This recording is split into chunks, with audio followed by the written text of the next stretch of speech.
அரசு போக்குவரத்து கழக விதிகளில் திருத்தம் மேற்கொள்ளப்பட்டிருக்கிறது. போக்குவரத்து துறையில் ஓட்டுநர் மற்றும் நடத்துனர் நியமன விதிகளில் திருத்தம் மேற்கொள்ளப்பட்டிருக்கிறது. அந்த வகையில் நடத்துனருக்கு பதில் இனி நடத்துனர் மற்றும் ஓட்டுநர் என பணியிடம் உருவாக்கப்படும் என்று அறிவிக்கப்பட்டிருக்கிறது.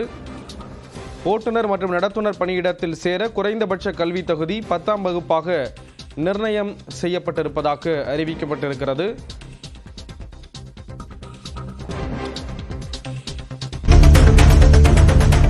கன்னியாகுமரி மாவட்டம் புதுக்கடை அருகே நகை அடகு கடை உரிமையாளரை மிரட்டி பணம் பறிக்க முயன்ற போலி பத்திரிகையாளர்கள் 8 பேர் கைது செய்யப்பட்டனர்.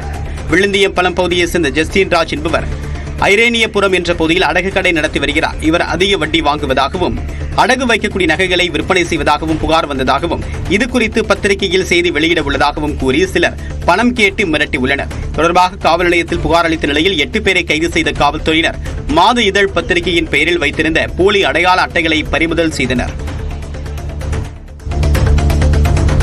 உத்தரப்பிரதேச மாநிலம் ஹபார் மாவட்டத்தில் பைக்கில் ஆபத்தான முறையில் சாகசம் செய்தவருக்கு அபராதம் விதிக்கப்பட்டது. அந்த பகுதியைச் சேர்ந்த இளைஞர் ஒருவர் சீட்டில் படுத்துக் கொண்டே பைக்கை ஓட்டிச் சென்றார். அவருக்கு மற்றவர்களுக்கும் ஆபத்தை ஏற்படுத்தும் வகையில் அவர் பைக்கை ஓட்டிய நிலையில் வீடியோவை பகிர்ந்து பலரும் கடுமையாக விமர்சித்து வந்தனர். இந்நிலையில் அந்த நபருக்கு 20,000 ரூபாய் அபராதம் விதிக்கப்பட்டுள்ளது.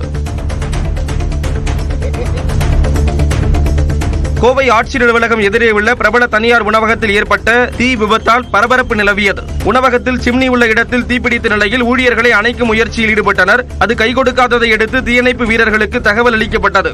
அவர்கள் வந்து தீயை அணைத்தனர். கடை முழுவதும் கரும்புகை சூழ்ந்ததால் உணவகத்திற்கு வந்திருந்த வாடிக்கையாளர்கள் அச்சத்திற்கு ஆளாகினர். மேட்டூர் அனல்மின் நிலைய ஒப்பந்த தொழிலாளர்கள் 5வது நாளாக உள்ளிருப்பு போராட்டத்தில் ஈடுபட்டுள்ளனர். 15 ஆண்டுகளாக பணியில் உள்ள 1500க்கும் மேற்பட்டோரை பணி நிரந்தரம் செய்ய வலியுறுத்தி போராட்டம் நடைபெறுகிறது.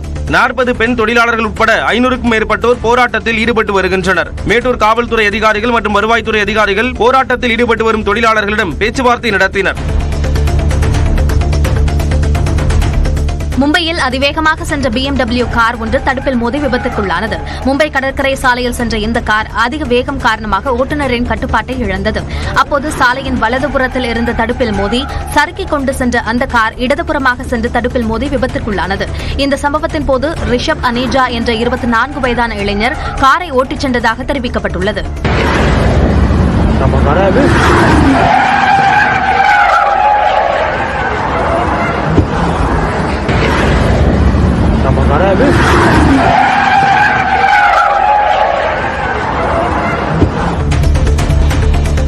தெலங்கானா மாநிலம் ஹைதராபாத்தில் அனுமதியின்றி இயங்கி வந்த எரிவாயு நிரப்பு மையத்தில் வெடிவிபத்து ஏற்பட்டது. குகார்பள்ளி என்ற பகுதியில் இந்த மையம் இயங்கி வருகிறது. சட்டவிரோதமாக செயல்பட்டு வந்த மையத்தில் திடீரென பயங்கர சத்தத்துடன் வெடிவிபத்து ஏற்பட்டது. இந்த விபத்தில் மையத்தின் உரிமையாளர் சங்கர் படுகாயமடைந்து சிகிச்சைக்காக அனுமதிக்கப்பட்டுள்ளார்.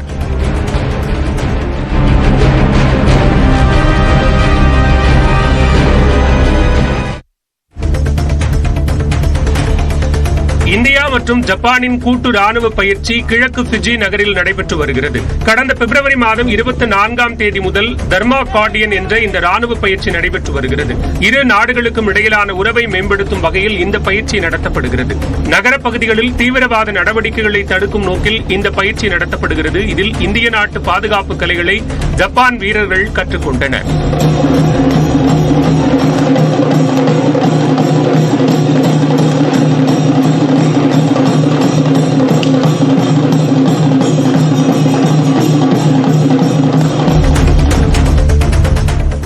ஜம்மு காஷ்மீரின் ஹஜிபால் பகுதியில் கடுமையான பனிப்பொழிவு ஏற்பட்டுள்ளது.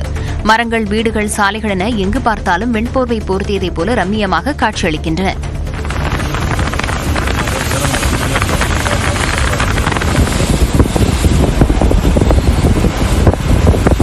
வெப்பநிலை குறைந்திருப்பதால் பொதுமக்களின் இயல்பு வாழ்க்கை முடங்கியுள்ளது. சாலைகளை பனி ஆக்கிரமித்திருப்பதால் போக்குவரத்தும் பாதிக்கப்பட்டுள்ளது.